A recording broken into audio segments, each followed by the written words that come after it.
So, in the pick and roll, you have very specific footwork that you don't often see from others that you do. Like, you always make sure to pivot before you put the ball down. A lot of guys catch it running and use like a gather dribble. At what point in time, like in your basketball development, did you learn that? I don't think that's something specific that I worked on, and I think it also depends on the defense a lot.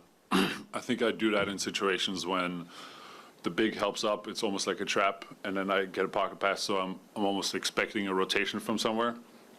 So if I just blindly keep running, I'm running to risk of like getting a charge or something. But I still want to keep my momentum going. So then I catch it, pivot, so I get a chance to, like, if I see there's nobody there, just go right away, or still have like the opportunity to like pass out if I see somebody's rotating over.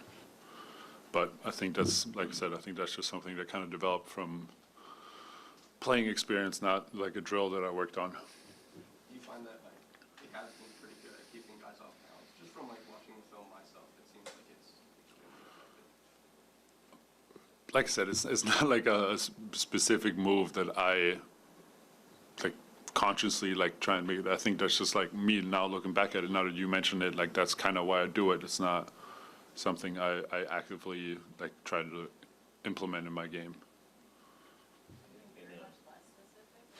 Just for you, how the game and season ended last night, your kind of thoughts on It was frustrating. It was really frustrating because we felt so in control of that game, or I felt like we were really in control of that game. I feel like we have a really good matchup against them. Like we just, yeah, like we almost went, maybe we went too much into cruise control, and like we like let off the gas a little bit and let them back in. Yeah, I don't know. It's tough looking back at a game like this where we really should have just closed it out. And for numerous reasons, like I said, we let off, we let them gain some confidence, and then obviously they're a talented team. So like when you let them back in the game and like they gain all that confidence, and we put ourselves on the back foot.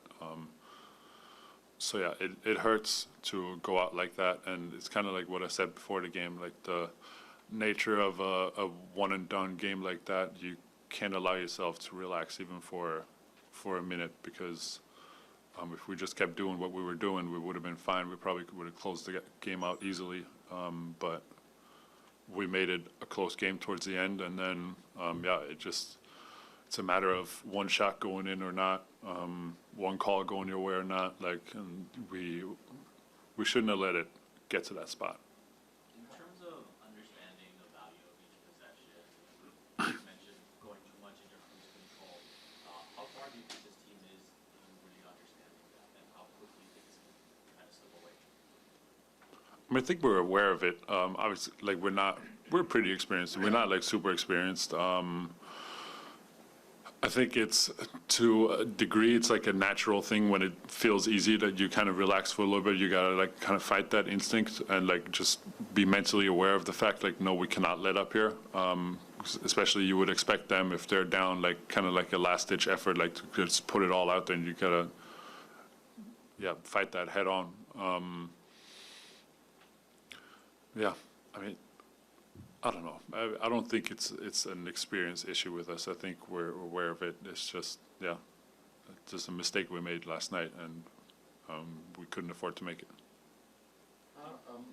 Having come in for, let's say, the last third of the year, do you feel like you have a sense of how much the group as a whole believes in what's possible with this team, and the level of confidence, the level of doubt? Like, do you think you could sum that up, like for the whole group, or how do you feel? I mean, it's tough for me to say. Like, I've only been in this environment for a couple months. I feel like in general we have a really confident group. I think we're all aware of where we can be. I think we're just, at times, we're like a small step behind. Like, it seems like a tiny adjustment that we need to make. I feel like we have everything we need. We're not quite there, and it's about figuring out what that is to like put us in a spot where we are we're really good on a consistent level. You know what I mean?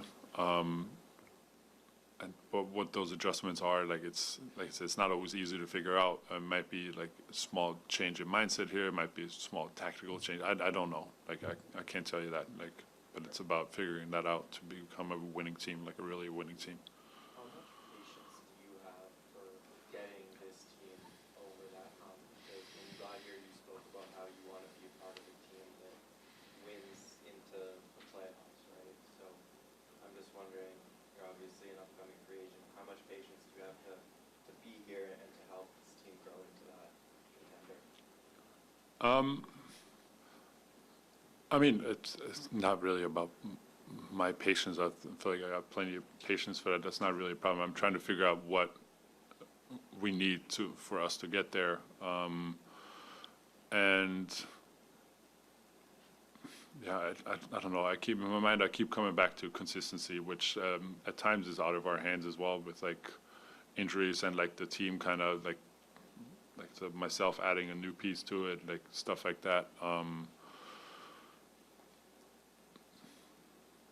Yeah, but I don't think my patience is like an issue there. Like I want to make it work. All things being equal, would you like to be back in Toronto? I think so. Yeah. Obviously, like summertime in the NBA, like who knows what's going to happen? Like I don't know what we're going to look like as a team, what my situation is going to be like. But I think looking back at the months that I had here, I enjoyed my time, and I feel like we're kind of leaving with this like bad taste in our mouths. And I personally feel like I want to do better than that. Yeah.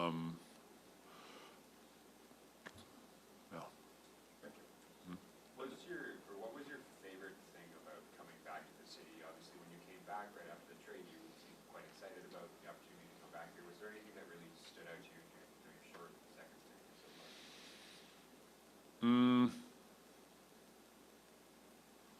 I don't know if anything like really stood out. I mean, obviously it was fun coming back into an environment here. Like the games are always a lot of fun to play here. I think our record at home also shows like this. We're very comfortable playing here.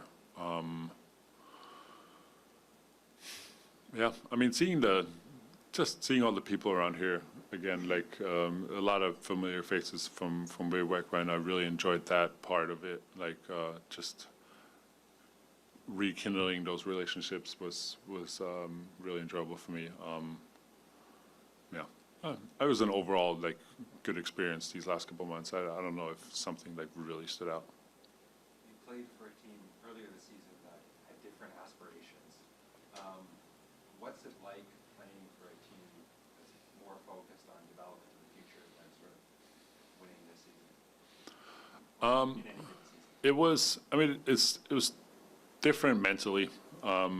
At times it's frustrating because you feel like you want to win every game, but you just, I don't know, you don't have the experience for it. Like you're almost like you're going upstream, like against like all these like outside factors all the time. But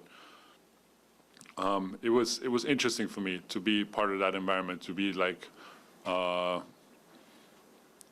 teacher in a sense as well for the young guys, because for almost the whole season, I think I was the longest tenured Spurs player.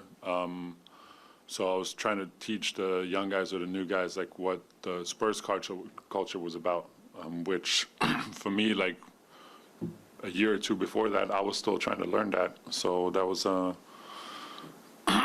was interesting dynamic, but I definitely enjoyed that. And yeah, obviously I wanted to win some games, so that was the part I was really looking forward to coming here,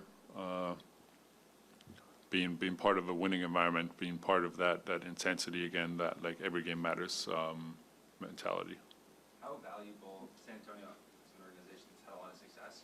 How valuable is a coach that's been there forever and an organization that has a lot of stability to sort of their culture and their organization, having that same stability with those people?